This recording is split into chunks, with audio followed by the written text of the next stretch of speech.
guys, je suis de retour. Je sais pas si je vais être de retour pour de bon. Parce que je vous avoue que je vous ai annoncé mon comeback sur Instagram. Attendez, je vais me remaquiller. Mais c'est vrai qu'entre temps, enfin là je suis en train de filmer un vlog et j'avoue, je vous avoue que je fais rien de mes journées là en ce moment. Il se passe pas de choses très pédantes dans ma vie. Le seul truc bien remonte genre presque 2 semaines maintenant, c'était le concert de Taylor Swift. Et j'ai même pas vlogué, genre j'ai des petites vidéos et tout, des snaps avec mon ami pour des souvenirs. Mais il se passe rien dans ma vie donc j'attends pour essayer de collecter toutes les images, faire un petit mélange et en faire un vlog. C'est ce que j'ai l'habitude de faire si vous regardez mes anciennes vidéos. Il y en a beaucoup qui me demandent comment je fais mes lèvres. Juste je fais le contour. Soit je mets un peu de rouge à lèvres rouge pour que mes lèvres soient un peu plus... je sais pas. Ou juste je mets du gloss. Celui-là c'est les violets de NYX là, les Fat Oil. C'est les meilleurs gloss. C'est genre des dupes de Fenty et comme j'ai pas de sous, et ça fait très bien l'affaire et ça tient grave. Je vous avais demandé si vous vouliez des vidéos par rapport au livre et vous étiez beaucoup à me dire que oui. Donc je m'exécute aujourd'hui. J'ai plein de changements prévus dans ma vie, j'attends juste qu'ils se concrétisent pour pouvoir en parler. Aujourd'hui en tout cas, nous ne parlons pas de projet ni rien, nous allons parler de livres. Nouveau décor aussi, j'ai inauguré ce nouveau décor. J'espère qu'il vous plaît parce que ça va être celui-ci pendant un petit moment. Comme vous avez pu voir dans le titre, je vais vous recommander des livres à lire pour le printemps. Si jamais vous savez pas quoi lire en ces beaux temps, il recommence à faire beau. C'est vrai que là le printemps il a commencé un peu timidement, il pleuvait beaucoup. Et là ces derniers jours il fait un peu beau et ça m'a trop donné envie de faire des recommandations comme ça de lecture. Et du coup c'est ce que je vais vous faire. J'ai lu pas mal de bons livres. Non, j'ai pas lu pas mal de livres. Je suis en mini panne de lecture en ce moment, mais le peu de livres que j'ai lus sont amazing. En ce moment, je suis en train de lire Lady Midnight de Cassandra Clare. C'est le tome 1 de la trilogie The Dark Artifices dans le monde des Shadowhunters. D'ailleurs, mon petit tatouage ici. À chaque fois que je parle de Shadowhunters, je suis obligée de le caser parce que je suis trop fière de ce tatouage. C'est un de mes tatouages préférés. Enfin bref, si vous voyez la lumière, c'est juste que il y a mon écran là avec les livres dont je vais vous parler. J'essaie de baisser la luminosité parce que ça me stresse genre. Alors le premier livre dont je vais vous parler, c'est ma dernière lecture en cours et que j'ai terminé. Et c'est Giovanni's Room de James Baldwin. Ça a été un gros coup de cœur. Je savais que j'allais aimer. Et à chaque fois qu'il y a un livre que j'anticipe beaucoup et je sais que je vais aimer, surtout d'un auteur ou d'une autrice que j'adore et que j'admire, et je repousse toujours la lecture au plus loin possible parce que j'ai pas envie en fait de vivre après avoir lu quelque chose que j'ai adoré et de me dire que c'est terminé et que du coup la sensation de le lire pour la première fois ne va plus se produire parce que je connais déjà l'histoire en fait. Et ça c'est mon problème, et donc c'est ce qui est arrivé avec Giovanni's Room. James Baldwin c'est un de mes auteurs préférés et Giovanni's Room j'en ai parlé en long, en large, en travers dans mes stories Instagram si vous me suivez sur mon Booksta. C'est l'histoire d'un garçon qui grandit aux États-Unis, qui va pour x y raison se retrouver à Paris.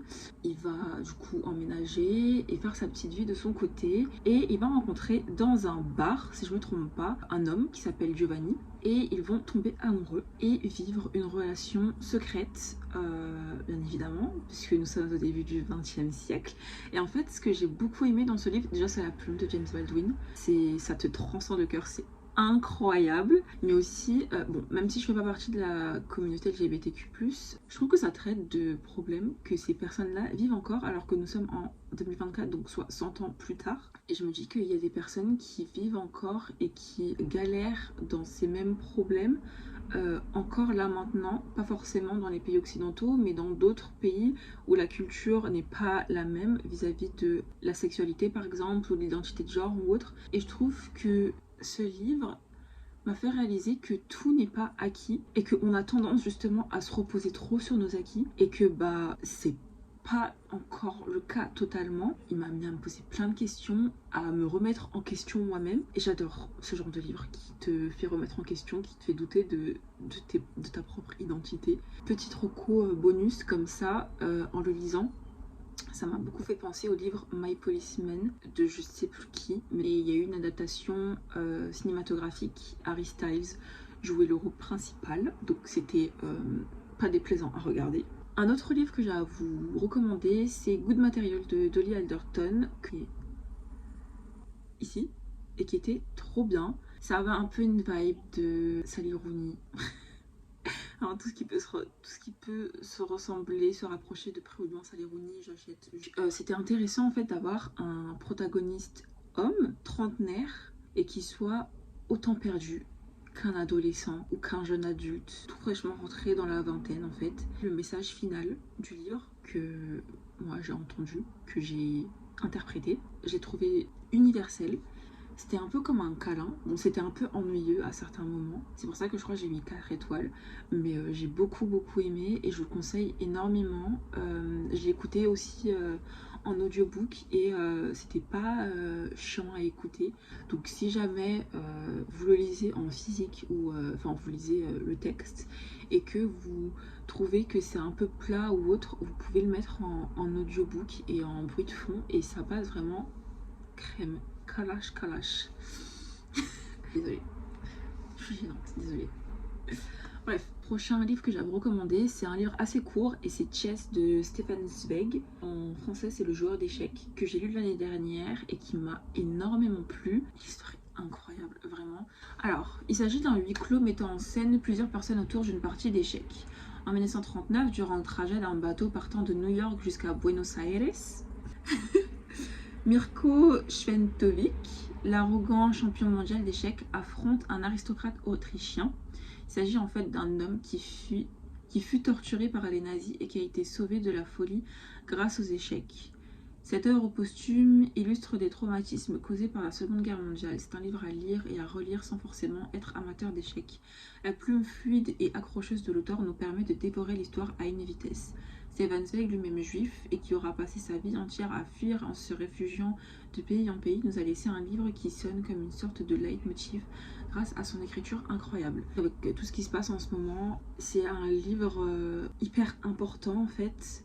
Il a pu se passer des atrocités dans le cours de l'histoire. L'école nous permet de ne pas reproduire ces mêmes erreurs et j'ai l'impression que elles sont en train de j'ai l'impression elles sont en train de se reproduire là devant nos yeux. Mon téléphone s'est éteint, désolée. Je disais que j'ai pas envie qu'il y ait un énième livre dans ce genre-là pour nous expliquer les traumas que ces personnes qui sont en train de vivre des atrocités en ce moment même écrivent plus tard, même si c'est déjà en train de se passer. Ça me brise le cœur. Enfin bref, et ce livre est incroyable, juste incroyable. Donc je vous conseille vivement, et pas qu'au printemps, tout au long de l'année, tout au long de votre vie. Ensuite, j'ai 7 Days in June de Tia Williams à vous conseiller, que pareil j'ai vu l'année dernière pendant le printemps. C'est une romance avec comme trope second chance. C'est vraiment, je pense, une de mes romances préférées au monde entier. Je vous en supplie de le lire. La fin est incroyable. C'est trop bien, c'est trop bien. Et en plus, James Baldwin est mentionné dedans. J'ai lu la page, j'ai cru halluciner, j'étais là, mais oh, c'est trop bien. C'est l'histoire d'une jeune fille qui grandit seule avec sa maman. Elle atteint d'une maladie chronique et elle est nouvelle dans un lycée. Non, elle n'est pas nouvelle dans un lycée, pardon. Elle est dans son lycée, mais elle est en solitaire, elle n'a pas d'amis, mis à part une amie. C'est un peu genre la ringarde, un peu celle qui est mise de côté et tout. Un jour, un nouveau va débarquer dans son lycée, ils vont se lier d'amitié et ils vont vivre une histoire d'amour vraiment très intense pendant 7 jours. Au bout de ces 7 jours-là, le garçon va déménager si je ne me trompe pas et ils vont couper les ponts, mais genre vraiment les 7 jours qu'ils ont passés ensemble vont tellement les marquer qu'ils vont pas les oublier en fait. Et donc plus tard, les deux de leur côté vont être auteurs. Lui écrit, je sais plus ce qu'il écrit, pardon, désolée.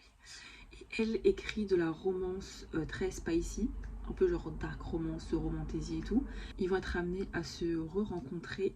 Mais je n'ai pas envie de vous dire le reste parce que sinon c'est du spoil. Donc si vous voulez savoir, eh bien regardez parce que c'est... Enfin regardez et lisez parce que c'est trop bien. Un peu dans la même vibe, donc là je vais vous recommander des romances.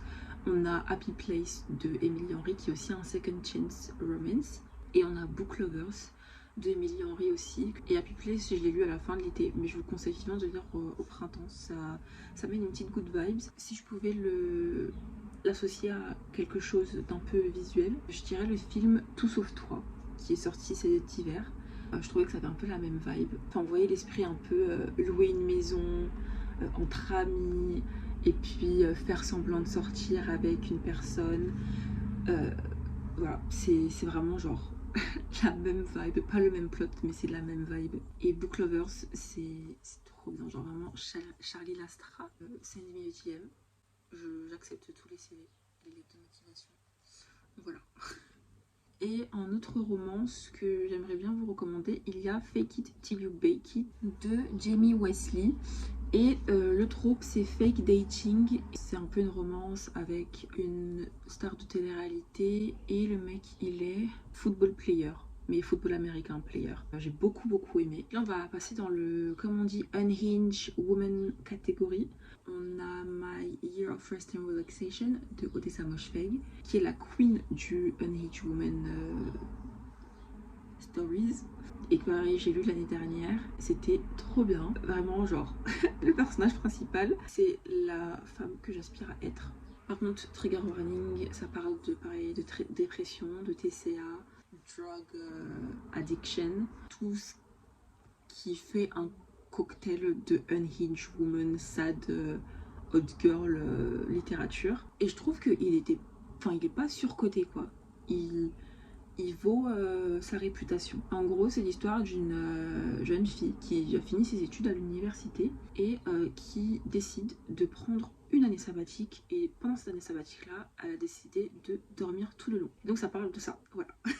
Donc c'est très plat, il n'y a pas beaucoup d'action. Enfin, il n'y a pas beaucoup d'action, il n'y a pas de plot twist, de jumpscare ou autre. Ça se lit très facilement. C'est le genre de livre que je suis capable de lire tout au long de ma vie et je m'en lasserai jamais. Là, vu qu'on est genre fin mai, début juin, pour mes sad girls, mes depressed girls comme moi, qui ont fini leurs études comme moi je l'étais l'année dernière, ce livre trigger beaucoup, pas qui réconforte, mais que certaines pensées assez sombres sont très bien décrites, sont très bien structurées, je dirais.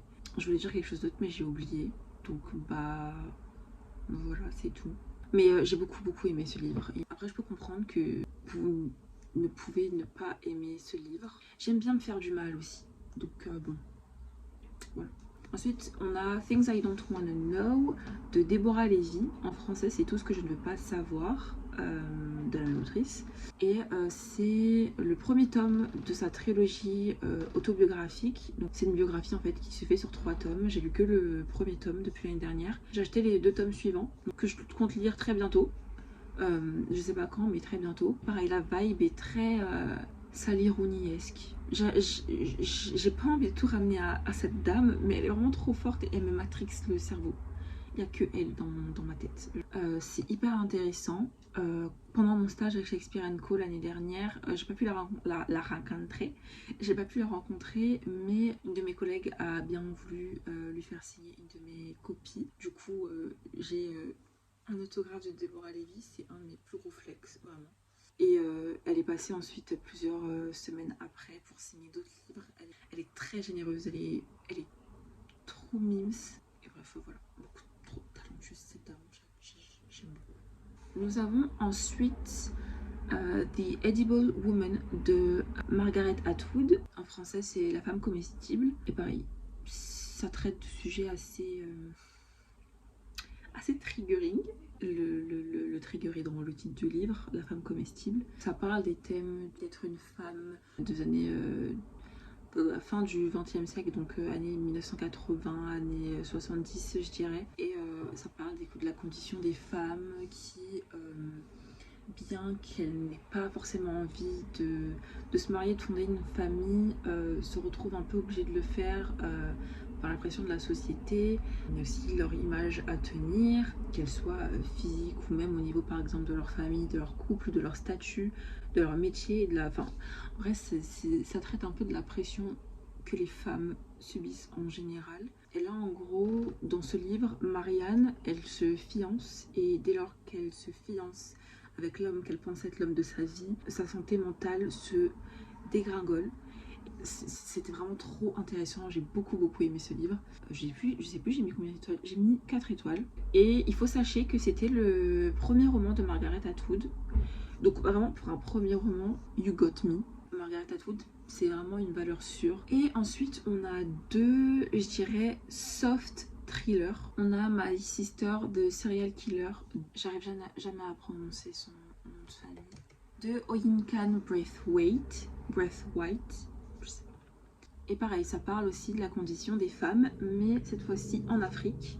Pour vous, mes Black Queens, je vous conseille vraiment ce livre-là. Pas tant au niveau du plot horrifique ou autre, parce que moi je suis vraiment une mauviette. Je ne regarde pas de films d'horreur, je n'aime pas ce qui fait peur, je sursaute très rapidement. Tu peux me faire boue et je vais crier comme si j'avais vu la Dame Blanche, alors que pas du tout, genre. Je suis vraiment une angoissée de la vie. Je dirais le côté horrifique, horreur du livre ne l'a pas fait, en tout cas avec moi, donc peut-être que je ne suis pas une si grande mauvaise que ça. Mais ce qui m'a surtout beaucoup intéressée, c'est du coup la condition des femmes et la pression de la beauté de la femme noire en Afrique. Le mythe de plus t'es claire et mieux c'est, plus t'es claire et plus tu es belle, ma chérie. Et en gros, je vais vous donner le plot de l'histoire pour que vous compreniez un peu où je vais en venir. C'est l'histoire de deux sœurs, j'ai oublié leur prénom, désolé, ça remonte un peu, j'ai lu il y a 2 ans environ. C'est l'histoire de deux sœurs, et donc la plus claire des deux est une serial killeuse. Tous les hommes qu'elle rencontre et dont elle tombe amoureuse, elle finit par les tuer.